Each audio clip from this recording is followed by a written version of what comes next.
Welcome. मैं Rohit KTCC Samastipur से।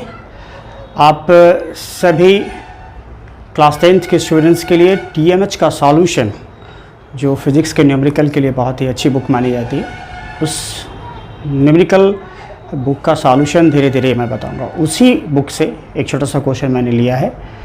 जो क्वेश्चन है आपका, two plane mirrors are incline to each other at some angle. कहा क्या जा रहा है कि दो प्लेन मिरर एक दूसरे को किसी एंगल पर झुके हुए हैं। कहने का अर्थ ये हुआ कि एक प्लेन मिरर ये रहा मेरा और दूसरा प्लेन मिरर ये ऐसे रहा, और ये दोनों किसी एंगल पर क्या है, झुके हुए हैं। दोनों किसी एंगल पर झुके हुए हैं। तो यहाँ से ये दोनों प्लेन मिरर्स को मैंने एक किसी एंगल पर झुकाया। मान लिया कि ये एंगल कितना है, तो थीटा हमने एज्यूम किया। फिर से next question, next part of the question. A ray of light incident on one of them. कह रहा है क्या, इन दोनों में से किसी एक पर एक रे ऑफ लाइट क्या करती है, इंसिडेंट करती है, फॉल करती है at an angle of 30 degree. कहती है क्या कि ये रे जब इस पे फॉल की, एक रे है ये इंसिडेंट रे, ये आपका इंसिडेंट रे है, और जैसे ये फॉल की तो एंगल ऑफ इंसिडेंस इसका कितना बताया जा रहा है, तो 30 डिग्री बताई जा रही है। 30 डिग्री बताई जा रही है। कहता है, उसके बाद पढ़ेंगे क्वेश्चन हम। The light after reflection, reflection के ठीक बाद, जैसे ही रिफ्लेक्शन हुई, falls on the second mirror. ये रिफ्लेक्शन होगी यहां से टकराने के बाद, और ये इस मिरर पर, दूसरे मिरर पर, ये मिरर M1 और ये मिरर मैं मानता हूं M2, ये दूसरे M2 मिरर पर क्या करती है, ये फॉल करती है and finally gets reversed. Finally gets reversed means वो उसी रास्ते पर क्या हो जाती है, वापस हो जाती है। मतलब ये इस रास्ते पर गई और इसी रास्ते पर क्या हुई, वापस हो गई, उसी रास्ते पर वापस हो गई।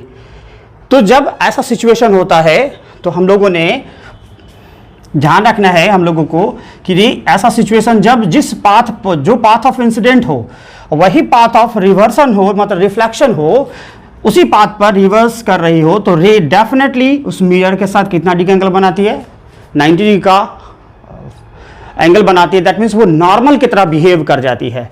तो दैट मीन्स ये इसी पाथ पर रिवर्स की है, तो ये कितना डिग्री एंगल यहां बनाएगा, 90 डिग्री का एंगल बनाएगा। अब फाइनली हमसे पूछा जा रहा है कि what is the angle between the mirrors, what is the angle between the mirrors, we have to find out this angle.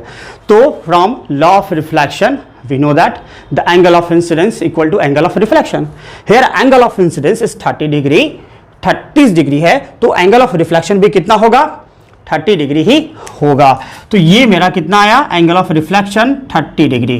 तो हम सिंपली लिखेंगे, सॉल्यूशन में अगर आए हम तो लिखेंगे from second law of reflection, second law of reflection, angle I equal to angle R equal to कितना डिग्री, तो 30 डिग्री।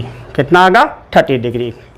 और हम यहां जान रहे हैं कि ये क्या बिहेव कर रहा है, जो हमने डॉटेड लाइन से बनाया था, एन मीन्स यहां पर क्या, तो नॉर्मल, ये नॉर्मल की तरह बिहेव कर रहा है।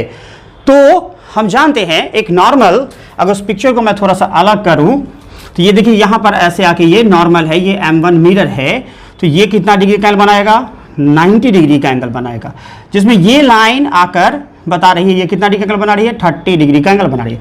तो ओवरऑल ये कितना एंगल बचेगा, तो 60 डिग्री का एंगल बनाया। तो हम यहाँ से अगर हम इसकी नेमिंग कर दें A, B और C, तो हम देख रहे हैं, यहाँ से देखेंगे, देखिएगा, इसे बनाने के लिए हम यहां पर लिखेंगे since NC perpendicular to AM1। अब जैसे ही लिखेंगे परपेंडिकुलर, तो हम यहां देख रहे हैं ये एंगल देखिए BCN BCN और BCA, इन दोनों का सम कितना डिग्री होगा? BCN प्लस एंगल BCA, इन दोनों का सम 90 डिग्री। क्यों? क्योंकि NC इस पर परपेंडिकुलर है। अब यहाँ से हम देख रहे हैं BCN का वैल्यू 30 डिग्री, तो angle BCA equal to 90 degree. अब यहाँ से यदि मैं BCA का वैल्यू निकालूं तो 90 में से 30 जाएगा, कितना डिग्री हो जाएगा? 60 डिग्री हो जाएगा। अब हमें ये कितना मिल चुका है? 60 डिग्री। तो अब हम यहाँ से क्या करेंगे? किस ट्राइंगल में चले जाएंगे? तो इन ट्राइंगल ABC, ये एंगल कितना डिग्री? 90 डिग्री। ये एंगल कितना डिग्री? 60 डिग्री। और ये कितना? तो थीटा। इन तीनों को जोड़ेंगे, कितना आएगा? 180 डिग्री। सो यहाँ से theta equal to 180 minus 150, that is equal to कितना डिग्री? 30 डिग्री। मतलब इन दो मिरर के बीच का एंगल कितना डिग्री है? तो 30 डिग्री है। तो आज इस क्वेश्चन की हमने शुरुआत की थी, एक क्वेश्चन से शुरुआत किया है हमने, और धीरे धीरे आपको TMH का सॉल्यूशन आपको अपने इस YouTube स्टडी चैनल पर मिलता रहेगा। Thank you for watching.